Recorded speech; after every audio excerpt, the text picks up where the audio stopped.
And welcome to everyone that's here in Washington, D.C., and the over 100 people that are on the phone listening to this really exciting program. The Environmental Law Institute is honored to have the leadership of ECOS with us today.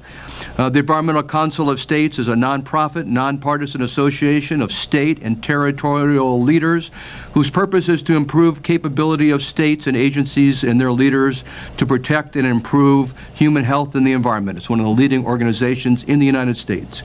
We also have two of the most foremost federal environmental leaders in the nation with us today.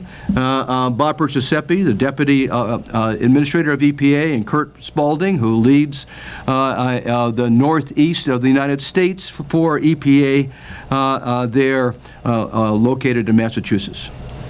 E-Enterprise is an exciting new development, and we're going to be exploring that in this hour we're going to have together. For those of you who are in Washington, you will have or will be distributed a column by Linda Bregan where she summarized in the ELI Forum magazine E-Enterprise, and that's one of the reasons why we're so delighted that we have these leading people to talk to you about it today. So here's what we're going to do. I'm going to introduce our 6 panelists, and actually one other key individual I'm also going to introduce, and I'll wait for a second to do that. Then I'm going to call on the 2 leaders to provide an overview.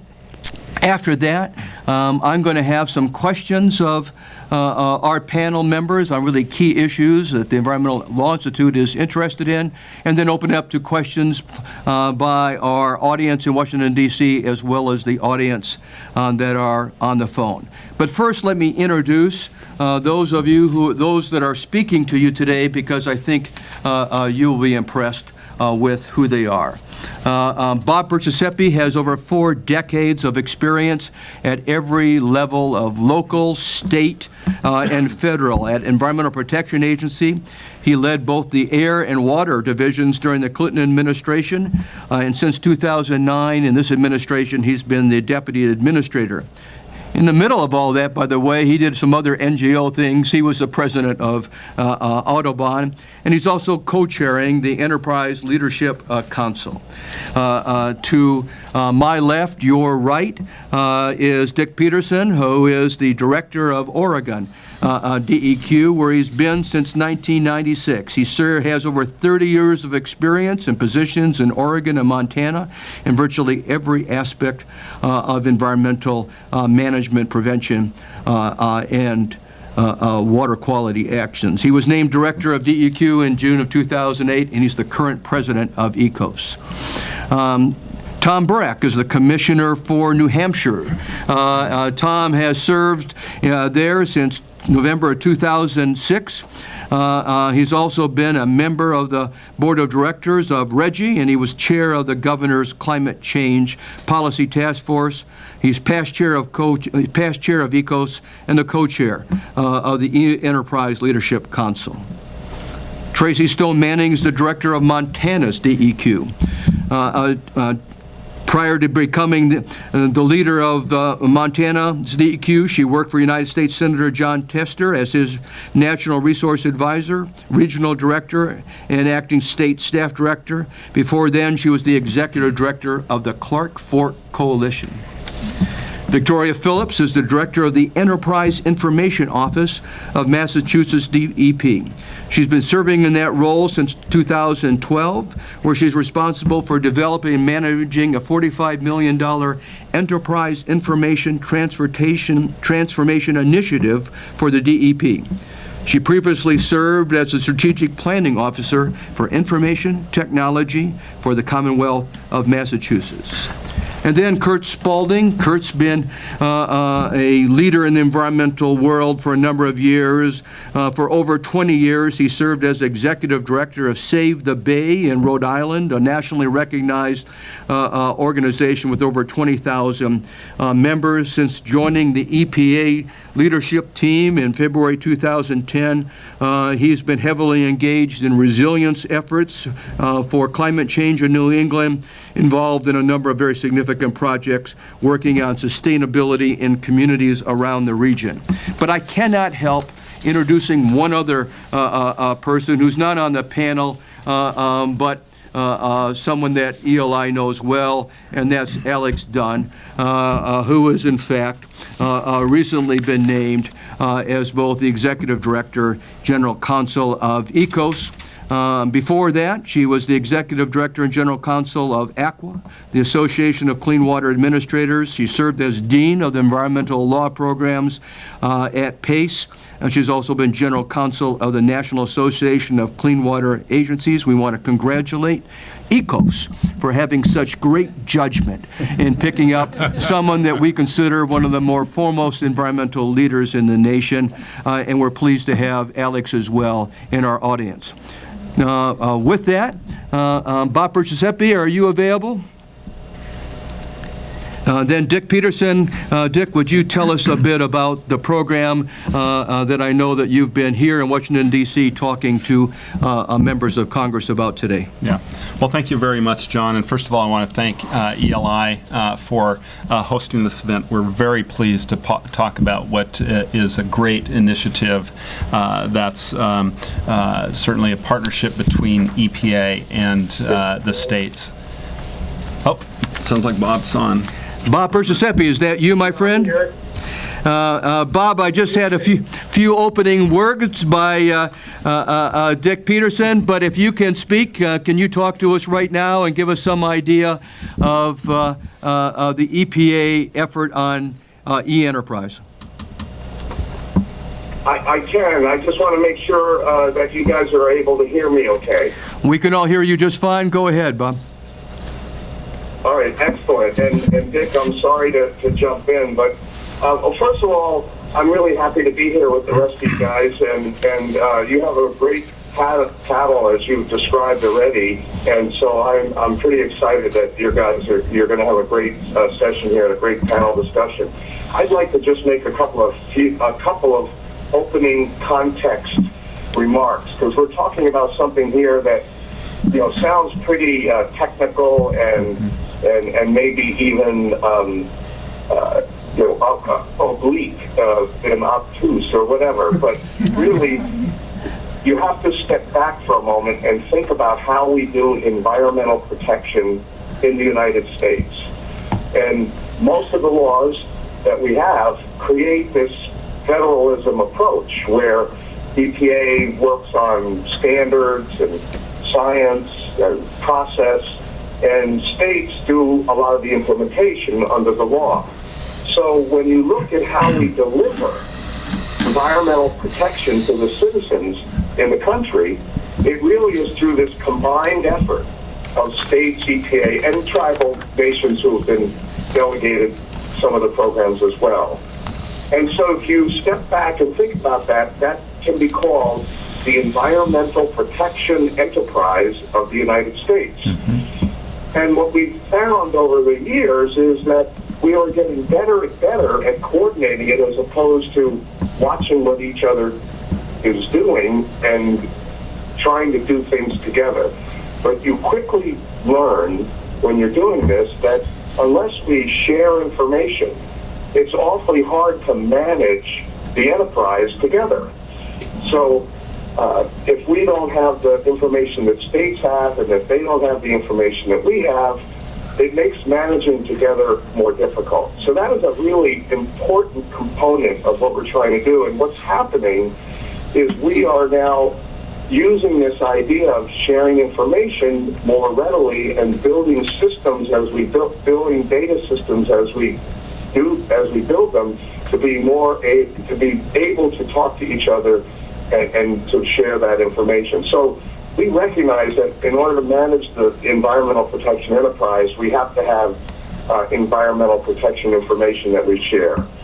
And in order to be comfortable with how we're doing it and in order to be able to bring all of our expertise to bear, we've created a joint governance structure between states and EPA, because we have to have better management of the information, and also all of us have scarcer resources. So having scarcer resources even pushes us harder to be able to share work and share information. So the main thing I want to say at the next level is that this is not, and I want to be clear on this, this is not some big computer system that we are going to be creating. This is a business model on how we conduct our business. And so it includes information, it includes thinking through different projects we're working on, either as an individual state or as an individual environmental protection agency program, but to make sure that when we build these new systems for whatever program we're working in, it's built in a way that's going to be compatible with the larger system. And so an example I can give that is a pretty important one that we're working on is the manifest tracking system for hazardous waste. And this is a good example because the other side of this is the world is moving in a direction of electronic business, electronic transactions. All of us in our day-to-day lives conduct electronic transactions, whether it's our bank, whether it's buying an airline ticket or a train ticket, or even a sports ticket, or my favorite, a rock concert ticket. We all do this electronically these days. We don't go to some booth to pick it up. But when you get to some of the state environmental programs and the EPA programs that were created 40 years ago, we find ourselves still using paper, requiring paper documents, and so we need to be moving away from that. And in the hazardous waste tracking system, which was required by law to be a paper tracking system, you would have truck drivers driving around the United States with these paper manifests that had like 8 copies on it, the old pink, yellow, blue copies.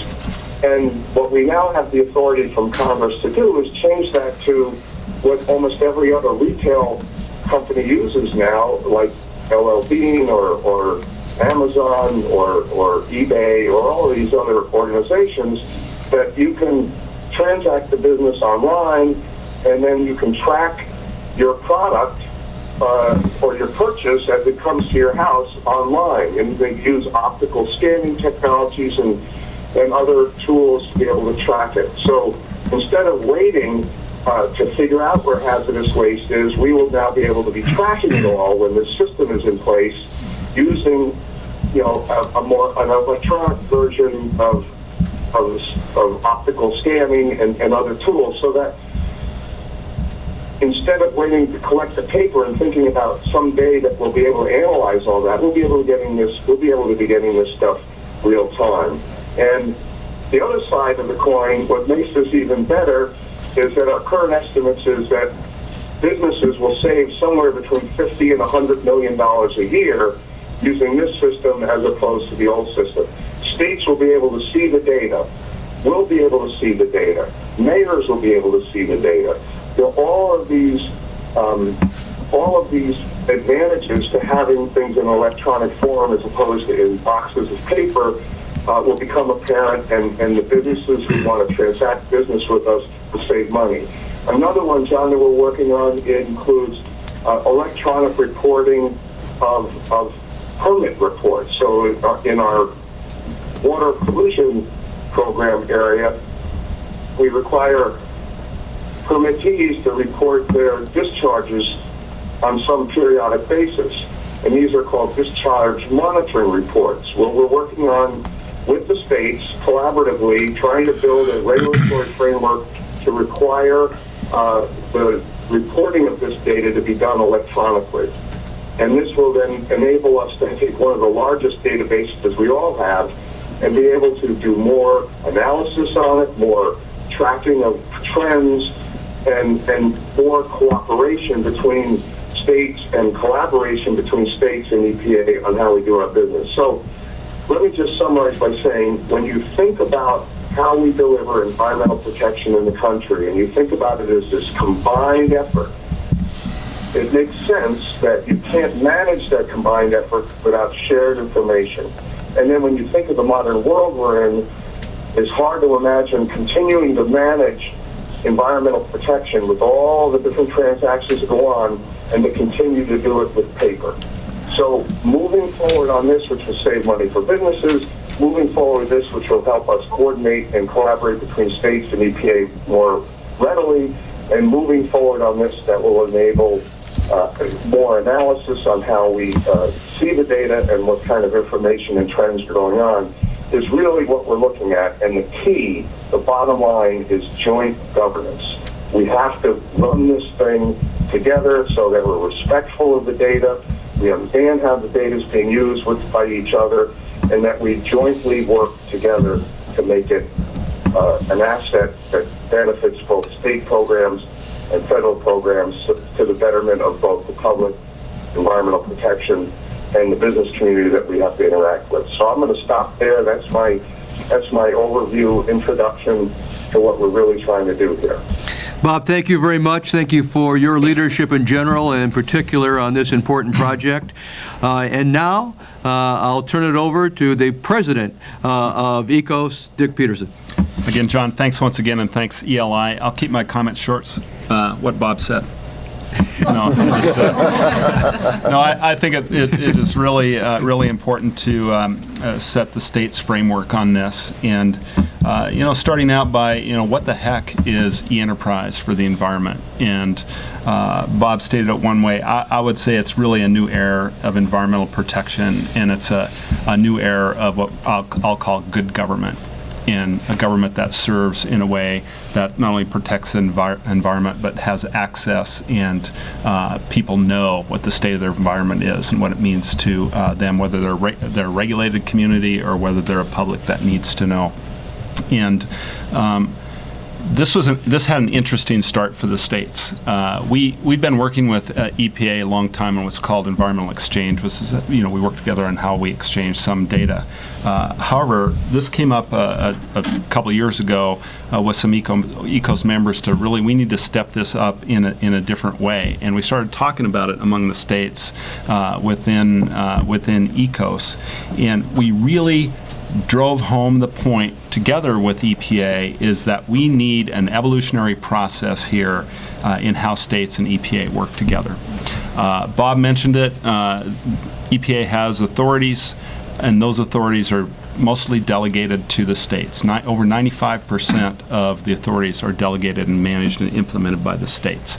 That demands some level of working together and sharing information and data. So when we picked this up with the states and EPA started working and talking about it, we came up with this idea of e-enterprise for the environment, where we'd work together on how do we share data, how do we capture the good work that's going on there, and how do we manage the mountains and mountains of data and information that we have to be better as far as working good government and doing our job. And what it led to is, just like any organization, ECOS has resolutions. We signed a resolution that supported e-enterprise for the environment, unanimously supported by states. From that, Administrator McCarthy and then President Teresa McCarthy from Arkansas signed a charter where we would absolutely work together. We created a leadership council that includes, on the EPA side, Bob Persisepi and a senior leadership at EPA, and directors and commissioners from ECOS. And that's sort of the level of work that we're doing on it. So what does it mean when it drills down into the actual specific activities that we're going to be doing? States are really on the ground doing a lot of good work when it comes to an e-platform. And one of the concerns that we have raised over the years and worked with EPA too is that how do we take advantage and work with the good work that's going on out there in the states by taking an example in Massachusetts or somewhere in Oregon or somewhere in California that has a platform that we can use, and from a perspective of a platform that other states can use without dismantling the work that's been done. So the concept is, as we start sharing as states and EPA, what are the areas we need to work on in terms of sharing data and information, and make that, and we set priorities from a high-level perspective from managing it as good government and priority setting for programs. Which ones do we need to work on as states and EPA to modernize, to bring us into the 21st age in terms of this time when everybody can pick up their smartphone and see something. We're so far behind that curveball that we need to pick it up and really move forward. So the states embrace this idea. We're moving forward on projects, building on our experiences before, and really knowing that the regulated community who is demanding this, they're demanding, I can look to Oregon, they're demanding that we make things more efficient for them, because it's not.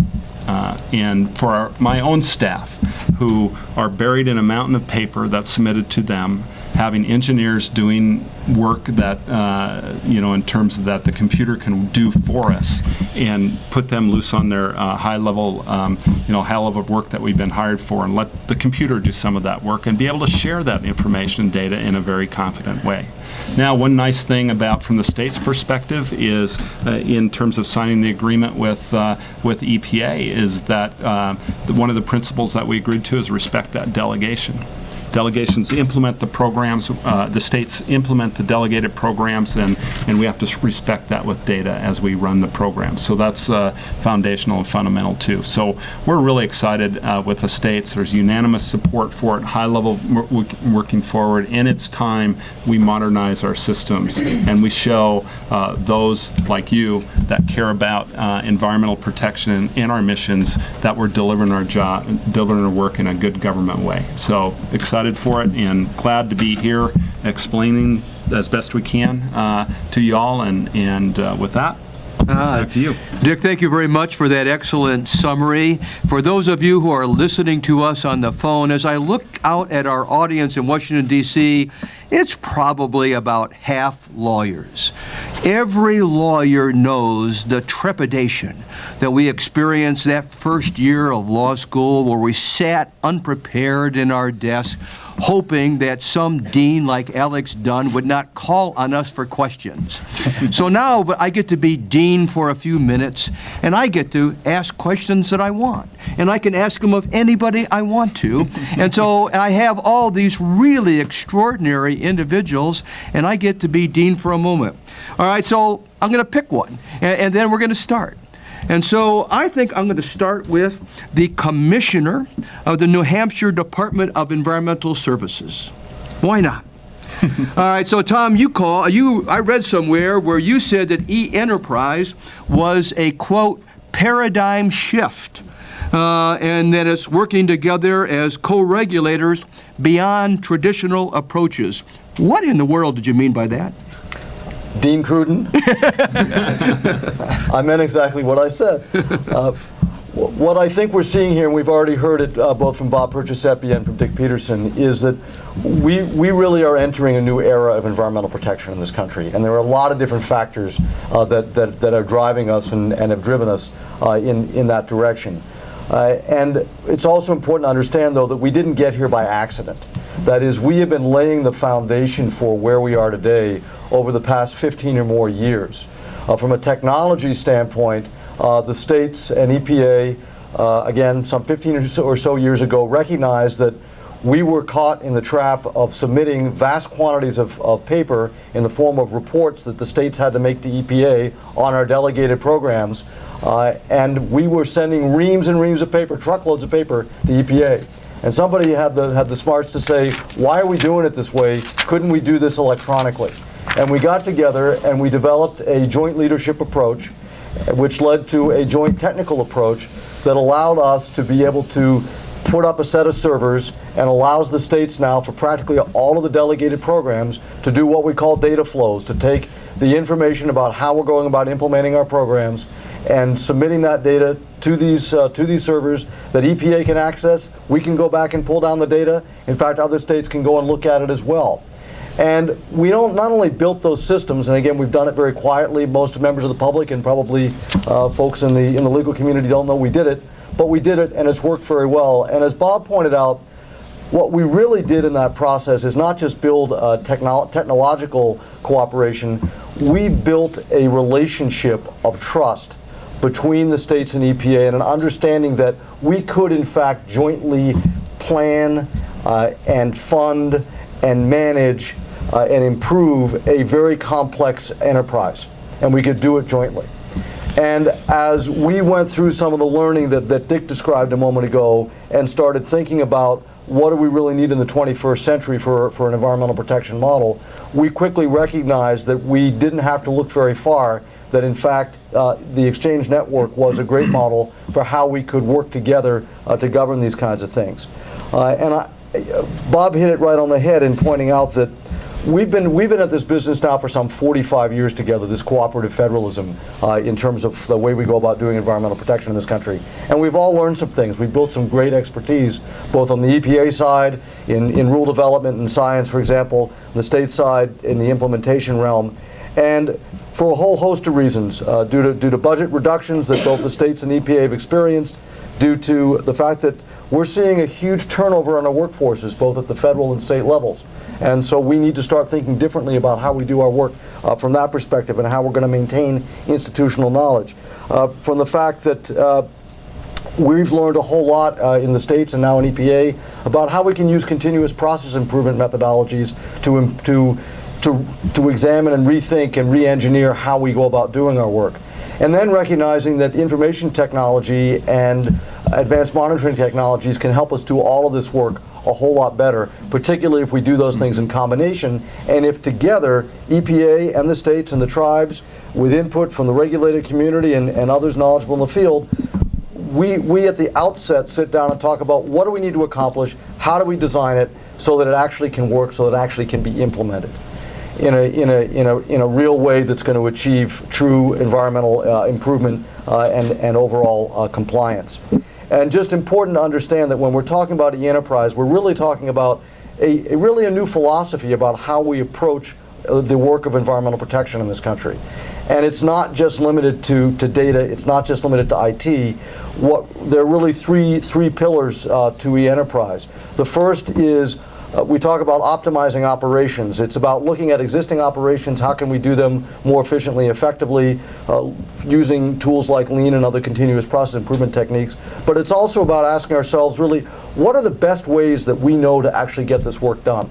And it may turn out that our traditional command and control approaches, inspect, enforce, are not necessarily the only ways for us to achieve a lot of the work that we want to do.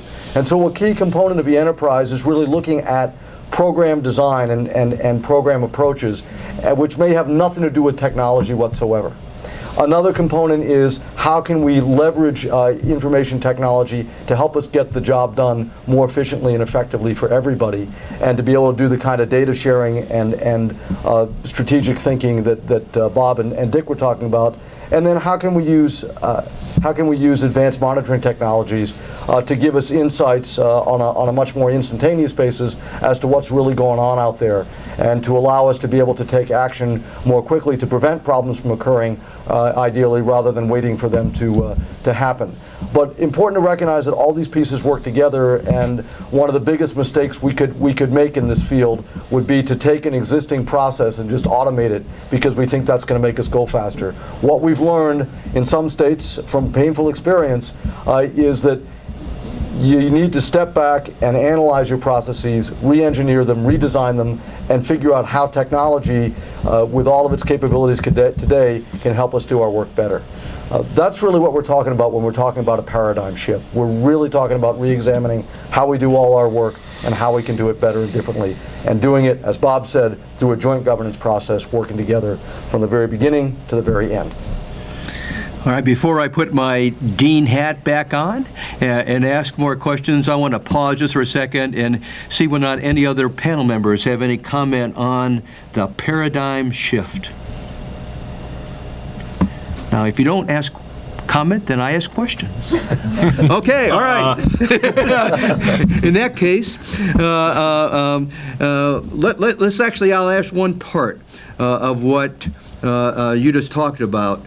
Tom, you were talking a bit about your third point, I think, was advanced monitoring techniques. Tracy, you know, you lead a state, you lead Montana. You know, Tom just said one of these elements is to foster electronic exchanges. Can you actually fit in the including in any way these new monitoring technologies that we've been reading about? I think I have three things to say about that. First, we might not necessarily be talking about new monitoring. The first step for Montana, where there is a lot of environment, is the reporting on that monitoring. I mean, you all have incredible technology in your purses and in your pockets. And I work in a state where 80% of our monitoring reports for all of our air permits are on paper. Somebody either puts them in a fax machine or they've tri-folded and they put a stamp on an envelope and they send it to us. 60% of our water permittees come in on hard copy, and 20% of our public water supplies. So that's a little bit of a relief. The water coming out of our tap, at least we know that the monitoring on that is electronic. And so I feel like we have sort of step one to get across. And we need to get across that pretty quickly, because step two is new monitoring. And I've read recently that citizens are going to have access on the things that are in their pockets and their purses to monitor air quality. And that will be in real time. And that will be things that we will need to respond to say that either correlates with our data or it doesn't. And if our data is coming via the postal mail, we have a problem. And so we have to catch up so that we can still carry the trust that the Department of Environmental Quality carries. Our job is to ensure that we're upholding our laws and making sure our permittees are in compliance.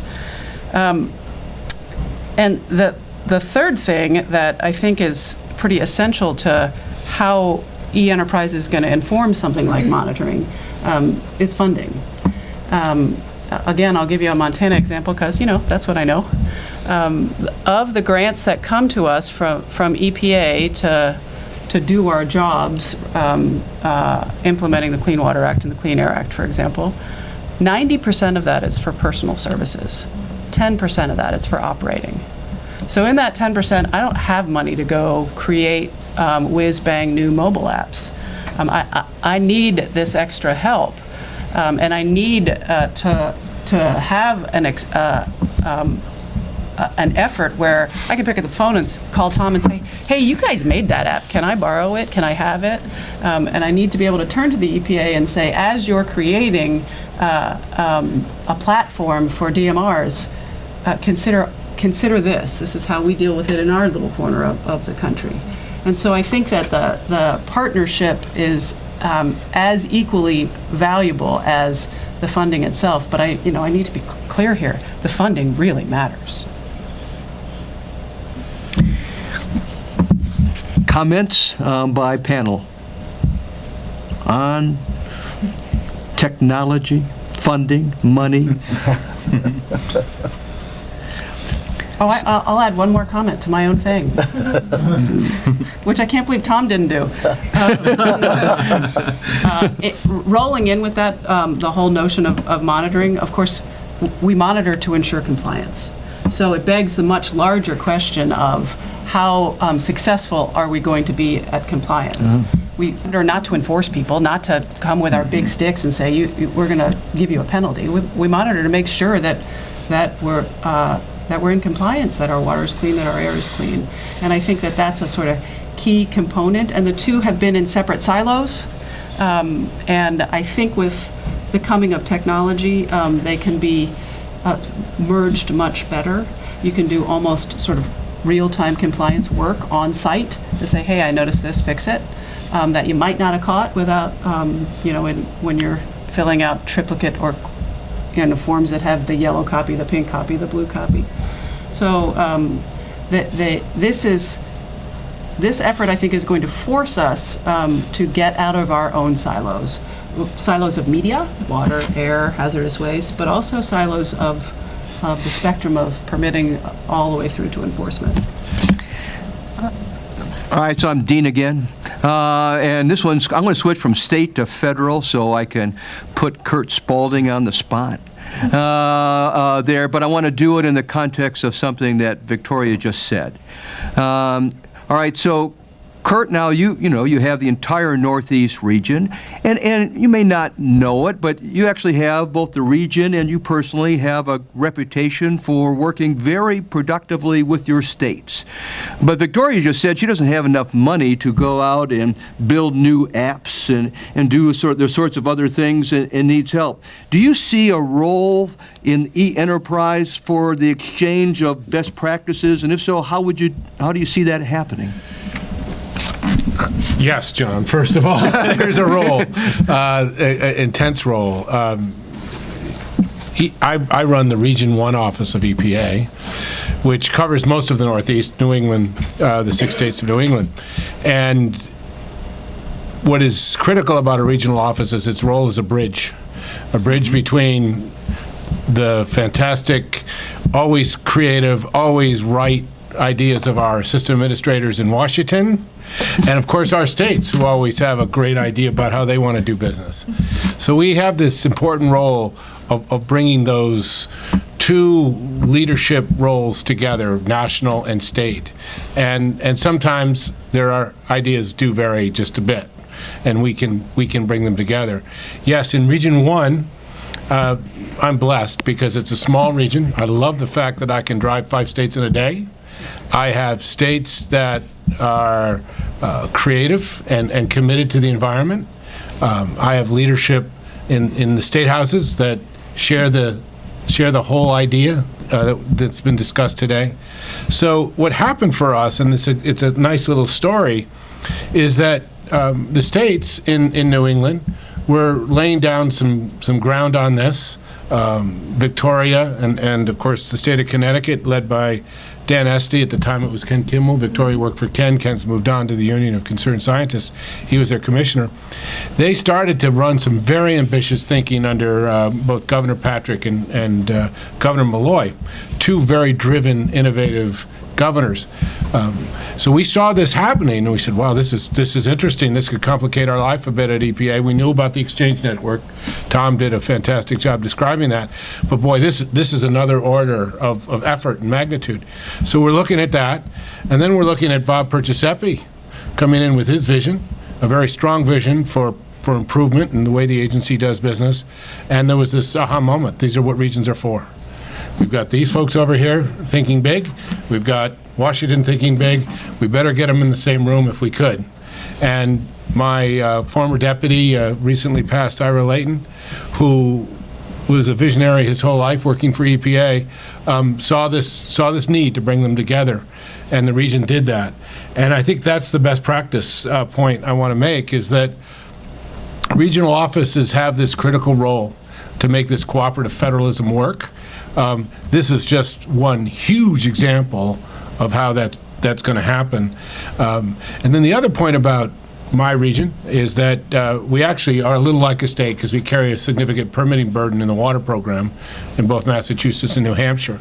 So we actually have a really good understanding of the process problems states have when it comes to actually doing a direct implementation of a permitting program. So we were really a good I would say grease in the gears, where we could talk everybody's language, and we were able to do that. We're proud of doing that. We're staying with the initiative. I think it happens. Regions also have the ability to look at data across the region. So while each state has got its view and it's looking at data, we can start to look at the term is.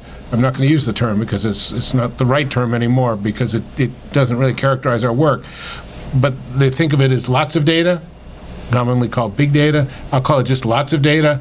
We could perhaps put analytical tools together and start to organize information, both for our states and our federal our federal friends and really begin to do that analytical side on a regional basis. Because I just spent 2 days meeting with EPA senior leadership, and one of the really important points is the climate is changing.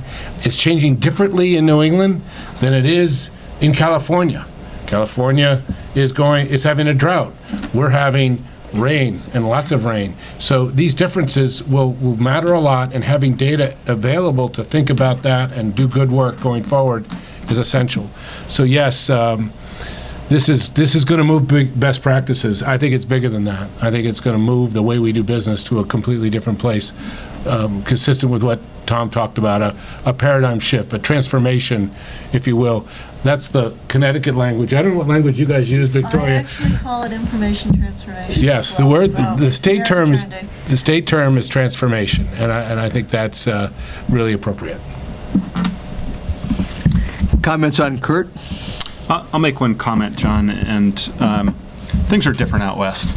No, just I really like what you said about the region being the bridge, and what I meant by different out west is we're not compact. Our region covers a huge area, including Alaska, and whether it be ocean, mountains, high desert, big wilderness areas, or whatever, that is the example of why we need to think about how we collect data differently and use it differently, and that's why one particular size can't fit everywhere. And that's the beauty of what I think e-enterprise is how we factor all of that in when we build platforms that reflect the areas that we work.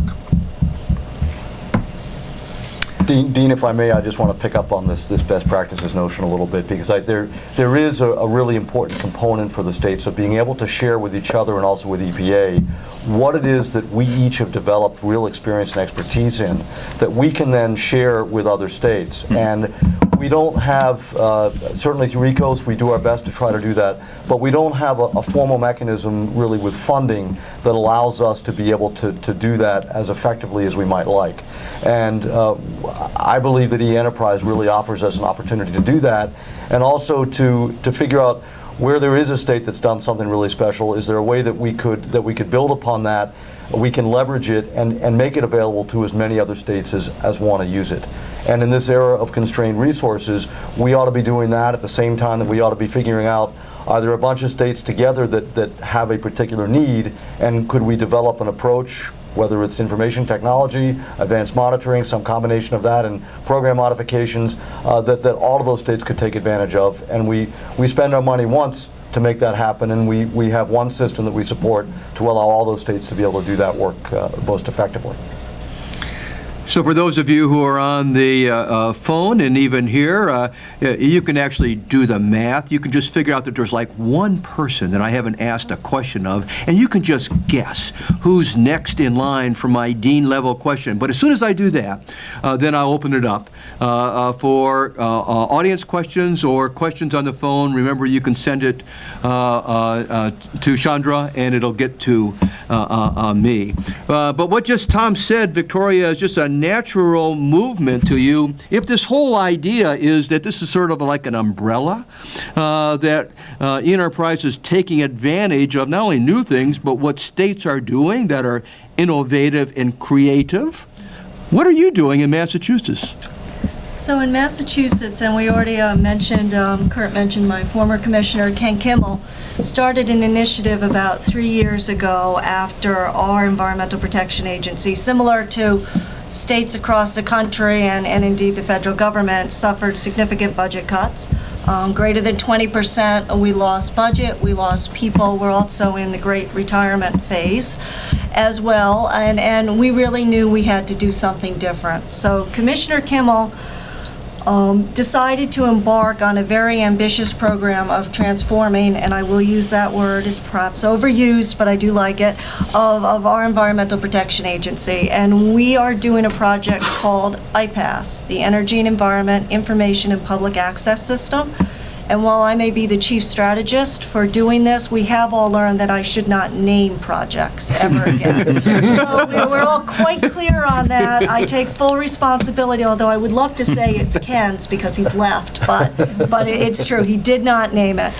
And really, Ken looked at this very holistically, and what I think the great thing about it is what we are doing on a much smaller scale in Massachusetts is really holistically what we're trying to do on the federal level with EPA and ECOS.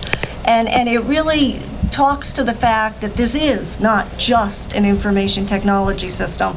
Ken first said, we need to look at our regulations. What regulations we had put in place 15 years ago, 10 years ago, maybe even 5 years ago. Let's look at them again and decide if they're really achieving what we need to achieve, which is better environmental protection in Massachusetts. So we've gone through a multi-year effort where we have looked at every regulation and we've made significant changes, of which I believe the majority of the promulgation will be finished this summer. So it was quite a significant effort on staff time. He also looked and he said, to Tom's point, business process optimization. Maybe we're doing things the way we were doing them 20 years ago, and maybe that's not the right way we should be working in our offices. 20 years ago, we didn't have computers. Now we do. 20 years ago, our mission was different. So let's look at what we're actually doing, how we're actually evaluating compliance and enforcement, and streamline that process. Because then at the end of that, yes, we would like to optimize and utilize technology wherever possible, but Tom pointed out, we do not want to do it on those old processes that perhaps aren't really as valid now as they were however many years ago. So it was really a three-pronged approach, and this is really a foundation on which e-enterprise is sitting as well. What Massachusetts did is, we did a phase one, so we did a comprehensive business case. The one major thing that I'm proud of is this business case, which we did 2 years ago. It's a stack of binders. For the people on the phone, I'm looking at about 2 inches high of binders. We still use it. We use it almost every day. And that is a triumph when you can develop something that you still use 2 years around the road. We also did a return on investment study. So we looked at what the direct financial benefits would be to the agency, the indirect benefits being improved efficiencies to our staff, and how we can, it sounds trite, do more with less, but that is what we're doing. And then also we looked at the indirect financial benefits to our constituents, whether they be regulated by us, whether they be the citizenry, and looked at was spending the money to redo the business process optimization and then try and transform our technology environment worth it. And I can say resoundingly, absolutely. So we came out with an extremely positive return on investment. It was in fact 5.5 years after we start the project. So that is, if the project is a 5-year project, we break even on year 5.5. That is an excellent business case, and I think it translates very well to what we want to do on the federal side and as across with EPA and ECOS. And you know, some of you may be going, okay, Massachusetts is doing this own project. They don't need e-enterprise. Absolutely the contrary. We need e-enterprise more than ever, because one of the things that we're looking to do is the federal government is building a system or a process that I can use. I absolutely am not going to spend the money to do it twice. We just aren't. That's not the way it's going to work. We also, if we are spending the money to build something, and one of my states in my region, and we actually work very well together, as Kurt says, this is something that the region has helped us really foster this initiative, but across the country, we will share. Anything we build on state money, that is something we share. And as well we should. So it's a two-way street. We want to build and share things that other people can use, but we also, if we find something, Montana builds a great mobile app, I'm going to be first in line knocking on your door saying, please, can we have that? Because none of us have the money, the time, or the wherewithal to do it independently. And I think that's where this partnership really comes to fruition, is that we are working together towards a collective goal, and that is what's so encouraging and the promise of the enterprise. Victoria, thank you. Comments on a panel on Victoria? Audience comments, questions? Jay Pendergrass. I'm wondering if you've had problems with harmonizing the data sets between the states and the EPA. I know this was a problem years ago, and you've been able to deal with that. Oh, so let's see. I think the question by for those of you who are listening to us by Jay Pendergrass is experience problems in harmonizing the data. I'll start out, and then others can add. I think through the Exchange Network that we've really learned how to harmonize data among states and EPA, and that's worked out really well. And that's been our learning experience to move forward, and how to build platforms for, say, regulatory data that's going to be unique, not unique, but be able to fit into a system. So I would say yes, that we've had problems, but no, we feel like the experience has led us to a good path right now. Yeah, that's been, from the EPA side, my understanding, remember, I'm the regional administrator, I don't get down into the nutty nuts and bolts of moving the Exchange Network forward, but the reports I get are that data flows quite well and is accessible. I'll let my other state counterparts, at least two from New England, I think we've done pretty well. Mm-hmm. And I'd say one thing I would add is we don't acknowledge that it's not challenging. I mean, I have trouble harmonizing data within my own agency. I have trouble harmonizing my data within, we're a secretariat of 6 energy and environmental agencies that'll be in IPAS. It's challenging harmonizing that data. And then, of course, sending data to EPA and sharing and making sure it's useful. But absolutely, we're doing it, and one of the best things is, if we weren't, I really wonder how useful that data would be at all to any of us. And the fact that we know how to be successful with this, we know the benefits that success gives us, I think, it's everybody understands it's worth the effort to do, but it is hard. I should mention, there are great technology people within our respective agencies who have kept track of the new information management tools that are being marketed today. They're really good at mining data across databases. So the challenge isn't as big as it used to be. There's a way you can, get at data in different data places and pull what you need to pull. And that whole revolution, which we've all seen happen in the last 10 years, we're just trying to get on the same train that, frankly, the private sector is getting on. Other audience questions, please. Whoops, right over here. Please, go right ahead. And I'll repeat your question. Go ahead. I'm Mitzi Wertheim with the Naval Postgraduate School. I'm a social anthropologist, but I ended up getting indirectly the line in Bush's State of the Union, the nation as a problem. We're addicted to oil, which allowed us in the Pentagon to start talking about energy. And I got into trying to bring everybody together. I know what you guys are going through. And when we had the Navy and the Army and the Air Force, and I was actually what I wanted to do was to create an energy yellow pages for the government. So you could know who to call. You could call it the environmental one or whatever. But who do I call at the Department of State, right? And I have a friend there, they can figure out how to do it. The fellow from the Air Force said to me, this is really what I talk about wanting to hang on to what you own. I was out of the country. Your question, please. Well, what he said was, why would I want to share? I've already got my plan. And this whole business of sharing is such a monumental move for so many people. What I want to know is, when you get this stuff done, can I find it on the website? So whatever you're learning is easy for me to find, or do you just keep it for yourself? Victoria, I'm going to address that to you, since you're right in the mix of doing it right now.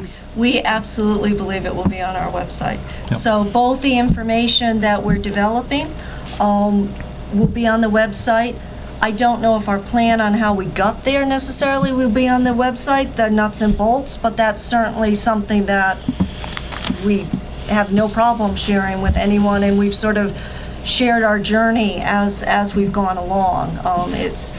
You might get some good feedback as you're building it. Absolutely, and one of the things that we have learned already is engaging early and often. So we brought our regulated community in, and frankly, they influenced the direction that we went. They helped us think about the project in different ways, and also opened my eyes to some opportunities that I wasn't seen as a regulator that gave benefits out to the people that both contribute to our information, but also utilize our information. So I think the idea is to put a great deal more information up on the web. Go ahead. There's a concept that, and I'm going to give her credit, the head of our enforcement program, Cynthia Giles, has been pushing within the umbrella of e-enterprise called Next Generation. And next gen thinking is exactly what you're talking about, getting data out and get it out often. And then I also want to credit our AIR program. They've put up something called AIR Now. So you're seeing these new tools pop up very quickly. The other great innovation is what we call the Geo Platform Tool. So the whole federal government's be on the same Geo Platform. If you can tie data to geography, and everybody lives in a place. One rule about the environment, I know any of us who've been outside the government sector know it's about place and protecting place. And that was my job running Save the Bay. To have that data tied to my place, all of it, would be unbelievable. And I think we're headed to that opportunity. So people could just go to their place, look at a map, do some clicks, and start to gather information about the quality of what's around them. And that's coming now. I mean, it's going to get a lot better as we integrate all this data and be able to make these systems talk to each other. Get some good visual artists to help you with your pictures so that, in fact, the audience can understand it, not just you technical. You should see the conversations within the agency. I'm one of the few regions that has a graphics designer person, and she actually helps. We have great debates with Washington about what the website should look like and what these graphics should look like. So you're right. You're absolutely right. It's very insightful questions. Tom, following up on what Kurt was just talking about, part of the announcement of e-enterprise talks about web-based portals. What exactly are you all thinking about, and what does that offer that we haven't talked about so far? Well, we've talked about in our blueprint visions for a couple of different kinds of portals. One would be a two-way portal between the regulated community members and the regulators. So the ability, for example, for a company to be able to log into one website, whether it's a state website or an EPA website, and pull up in one place all of the information that exists about their facility, all of their permits, and all of their reports. It's all there in one place. But it also gives the regulators an opportunity to communicate to the parties with information about upcoming rules, for example, that could affect their facility that they might otherwise know about, not otherwise know about, and at the same time an opportunity for the regulated entity to file their reports, their permit applications, whatever else, all through that single two-way portal.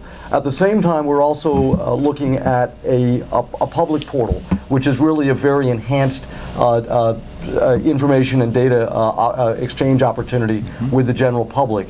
Being able to take the kinds of data that over time we expect will be gathered through these various individual initiatives and really made available to the public so that people can get a better understanding of what's going on in their own neighborhoods, in their own regions, in their own states, for example. We're getting close to the end of our time, but everybody has asked me to. There is one more question that is really hot on our mind. And Dick, I'm going to direct this at you, but everybody else can chime in. So you've been walking the floors of our elected representatives, talking to them as you've been talking to us about this whole new concept. How's it been going? It's been going well, John. Thanks for the question. And what I would say is our members of Congress don't understand it when we say e-enterprise for the environment. So what we've been working really hard on is explaining what it is, like we've mentioned it, but like we explained it here today. And there's resonance with that. People understand that. Then, of course, there's a budget element in the president's budget that is part of it too. So there's questions about, what's that money for? It's $70 million, 55 for EPA and 15 for the states. And in these times of budget challenges, there's what is that money for? What's the business case for it? Where's it going? How's it going to be used? All the sorts of things that appropriators want to know. So I think it's been going well, John, in terms of we're as you said, we're covering covering everything, the House and the Senate, and really taking the advantage to explain what it is. And I think people are understanding what we're talking about here and appreciate the good government model that we're representing.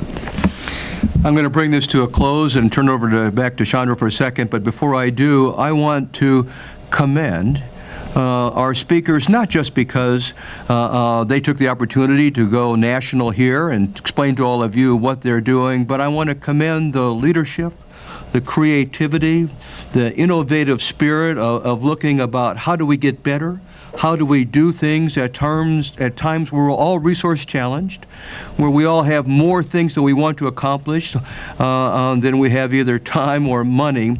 What you're doing puts us on a different track. What you're doing makes us think broader about environmental protection, the kind of things that we treasure. And we honor your thoughts, your efforts, and it's not lost on us that this is state and federal coming together in a real productive, real cooperative way. And so I want to first congratulate you for what you're accomplishing and what you're working on. And then, as the president of VLI, thank you for participating today.